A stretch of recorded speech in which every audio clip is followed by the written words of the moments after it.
Live cities की night bulletin दिन भर बिहार में आपका स्वागत है। मैं गरिमा भारती। सबसे पहले आज की सुर्खियों पर एक नजर। बजट सत्र का 8वां दिन विपक्ष ने किया हंगामा। एमएलसी के 24 सीटों पर नामांकन शुरू 16 मार्च तक चलेगा। मुजफ्फरपुर के एमएलसी से 1 करोड़ की रंगदारी मामले की जांच में जुटी पुलिस। गोपालगंज में बम धमाका, 1 की मौत 1 घायल। नालंदा में ग्रामीण बैंक से 8 लाख की लूट, जांच जारी। ठुमके पर कुर्बान, कायदा कानून। गोपालगंज में तमंचे पर डिस्को। जहरीली शराब से 5 लोगों की संदिग्ध मौत। सिवान और बेतिया का मामला। और होली में बिहार से आने जाने के लिए चलेंगी 13 स्पेशल ट्रेनें। अब खबरें विस्तार से। बिहार बजट सत्र का 8वां दिन भी सदन के अंदर और बाहर हंगामेदार रहा। रोजगार के मुद्दे पर वाम दल और कांग्रेस के सदस्यों ने विधानसभा के बाहर जमकर हंगामा किया। प्रदर्शन में आरोप लगाया गया कि सरकार बनने से पहले इन लोगों ने 19 लाख लोगों को नौकरी देने की बात की थी, लेकिन किसी को नौकरी नहीं दी गई और रेलवे का निजीकरण कर दिया गया। राजद के विधायकों ने स्वास्थ्य विभाग में घोटाले की बात उठाते हुए नारेबाजी भी की। स्वास्थ्य मंत्री मंगल पांडे का इस्तीफा मांगा। वहीं तेजस्वी यादव ने कहा कि मनरेगा की वेबसाइट पर हमने देखा है कि उस पर 1 करोड़ लोगों ने रोजगार मांगा है। जवाब में जो डेटा है वह फर्जी है। ऑनलाइन जवाब में क्रॉस चेक किया, वह फर्जी डेटा है। यह डेटा सरकार कहां से लाती है? नेता प्रतिपक्ष ने कहा कि बिहार सरकार भगवान भरोसे काम कर रही है। बिहार विधान परिषद के स्थानीय प्राधिकार की 24 सीटों के लिए बुधवार को अधिसूचना जारी होते ही पर्चा भरने का क्रम शुरू हो गया। नामांकन की आखिरी तारीख 16 मार्च है। नामांकन पत्रों की जांच 17 मार्च को होगी। वहीं नाम वापसी की अंतिम तिथि 21 मार्च है। मतदान 4 अप्रैल को होगा, जबकि मतों की गिनती 7 अप्रैल को होगी।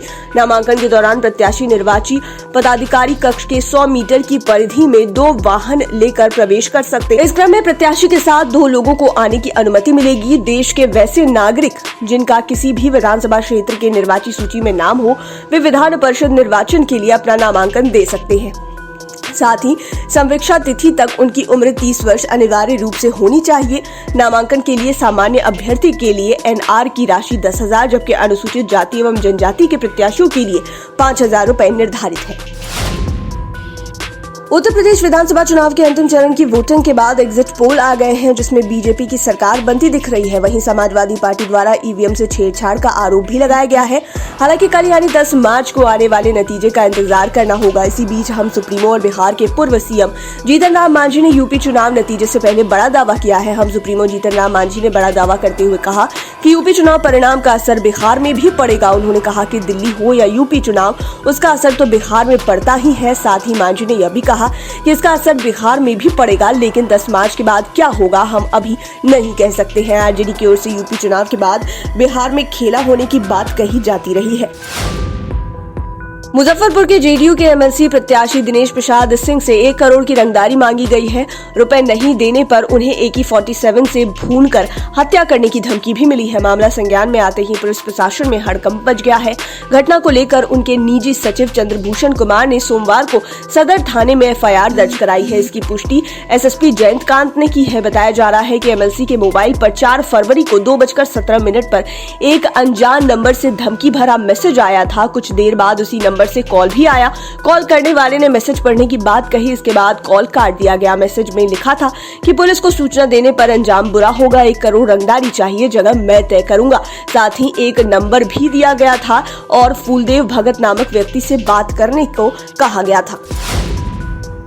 भागलपुर के बाद अब गोपालगंज के बथुआ बाजार में बड़ा बम धमाका हुआ है। धमाके की आवाज दूर तक सुनाई दी। इस घटना में पिता की मौत हो गई, जबकि बेटा जख्मी हो गया। ब्लास्ट इतना जोरदार था कि मृतक के शव के चिथड़े उड़ गए। आशंका जाहिर की जा रही है कि विस्फोट पटाखा बनाने के दौरान हुआ है। हालांकि इसकी पुष्टि नहीं हुई है। मौके पर एसपी आनंद कुमार समेत ATS की टीम को भी घटनास्थल का मुआयना करने के लिए जाना पड़ा। मृतक की पहचान हलीम मियां के रूप में की गई है। फुलवरिया समेत 5 थानों की पुलिस मौके पर पहुंची हुई है और इलाके की घेराबंदी कर मामले की जांच में जुट गई।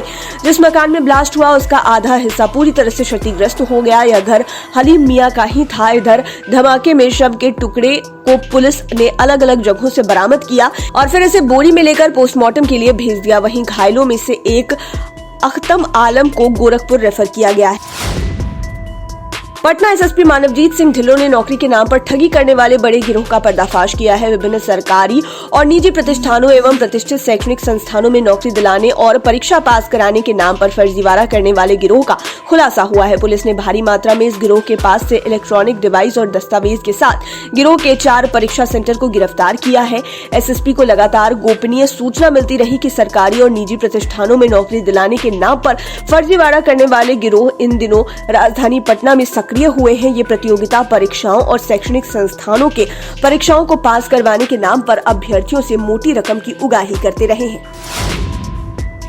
बिहार के नालंदा जिले में ग्रामीण बैंक में बड़ी डकैती की घटना को अंजाम दिया गया है। नालंदा के बड़गांव ग्रामीण बैंक में हथियारबंद अपराधियों ने दिन दहाड़े बैंक में करीब 8 लाख की डकैती कर फरार हो गए हैं। बताया जा रहा है कि 6 की संख्या में हथियारबंद डकैत आए थे और डकैती की घटना को अंजाम दिया। बड़गांव थाना क्षेत्र में डकैती की वारदात हुई है। घटना की सूचना पर पुलिस पहुंची और सीसीटीवी को खंगाल रही है। आपको बता दें कि इससे पहले आरा के दक्षिण बिहार ग्रामीण बैंक से 10 से 12 लाख की लूट हुई थी। हथियार के बल पर यहां भी अपराधियों ने पहले गार्ड को मारा और फिर लूटपाट की।